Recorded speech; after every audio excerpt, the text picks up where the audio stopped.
Super Mario 64 is perhaps the best video game ever made.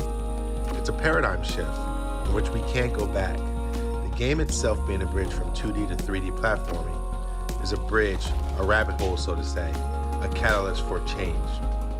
And in that game, Mercury is encoded.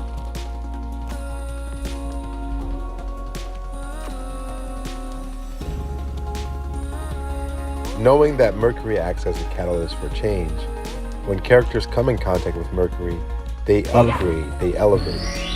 And there's also this changing of the future that's encoded with Mercury, where characters who are challenging or encoding Mercury end up preventing or changing the outcome of the future.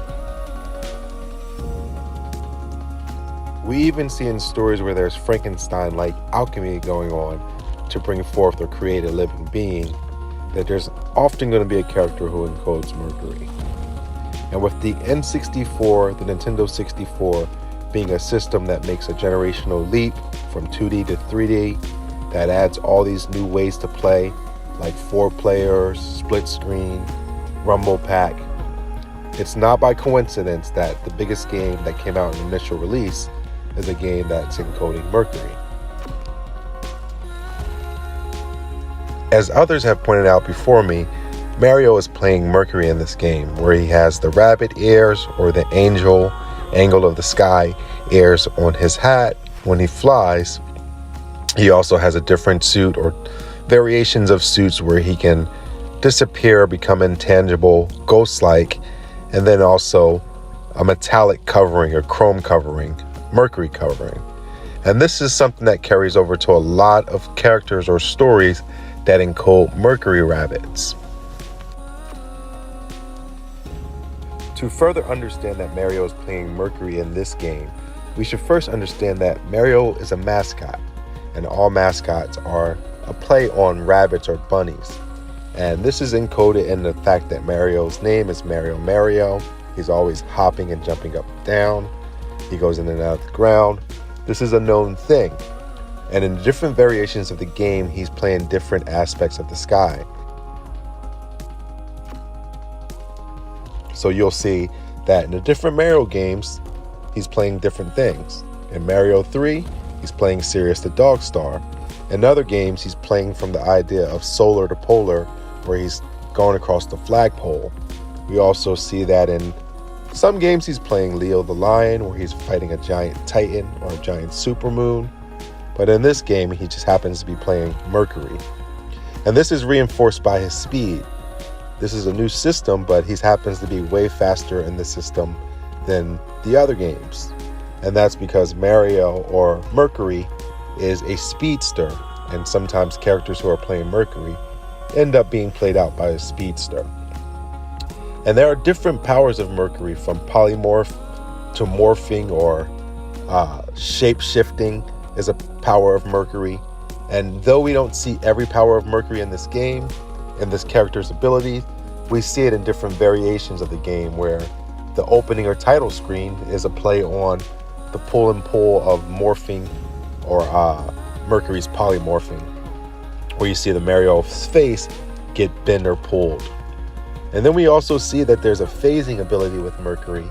In a lot of rabbit hole stories where characters come in contact with Mercury, there's going to be someone who's intangible, can fade or pass through walls. You see this in something like the Terminator with the liquid metal Terminator. You see this in the Silver Surfer, where he can become intangible and go through his surfboard. And sometimes this is a split ability.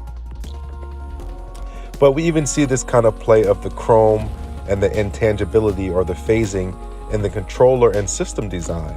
There's variations of this system that are chrome based, where you have the different colors of chrome. And there are other variations of it where it's invisible. You can see the parts, the chips, the cords inside. These are all new concepts made for this system, and that's because the system is a big change. It's Mercury, and Mercury is always associated with reset stories as well. So you also see the introduction of the different colors of the rainbow, and a lot of the different controllers and a lot of different accessories for this system, because it's a resetting of the old paradigm, going from old to new. And as we know, the rainbow, like the biblical symbol, is a symbol of a reset. Nintendo is not a company that is afraid to encode the sky in their characters. The very symbol of Nintendo, the quality seal, is a play on the sun concept. So whenever there's an extraordinary change in the paradigm, you should be looking for the encode of Mercury. Whether it's Frankensteining a living being, opening a portal to travel through the future, changing the outcome of the future, preventing a future, Mercury is going to be encoded. And you see that this is encoded in characters who can phase or walk through, pass through walls, kind of a spiritual idea. Then there's also characters who are solid or hard like metal. But whenever you see this kind of time changing or changing of the times or the paradigm, you should be looking for characters or this archetype of Mercury, where you have a phaser and a metal user or electric user or a polymorph, as there's many variations of the powers of Mercury.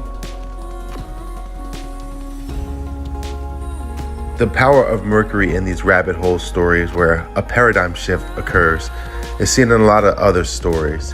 This is why there's so many parallels between The Matrix, the idea of Super Mario 64. Even in the marketing of the Mario 64 and the N64, it was a kind of reset the Matrix, breakthrough from the Matrix kind of idea going on.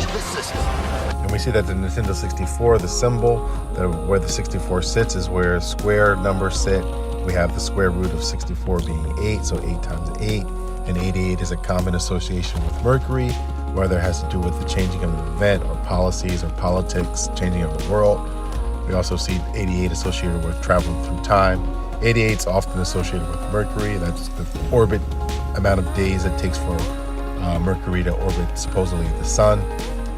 So you always see this 88 connection with Mercury. And not by coincidence is associated with the Nintendo 64 We will system. not live in a two-dimensional world. We won't go in one direction or see where we can zag. We will walk through walls. We will take a look around us. we will not be confined. We believe in the path of least limits. We won't be told how to view the world. We will experience true freedom. We will not compromise. We will live the game through our hands. We will be in control of something. We will change the system. Destroy the Matrix.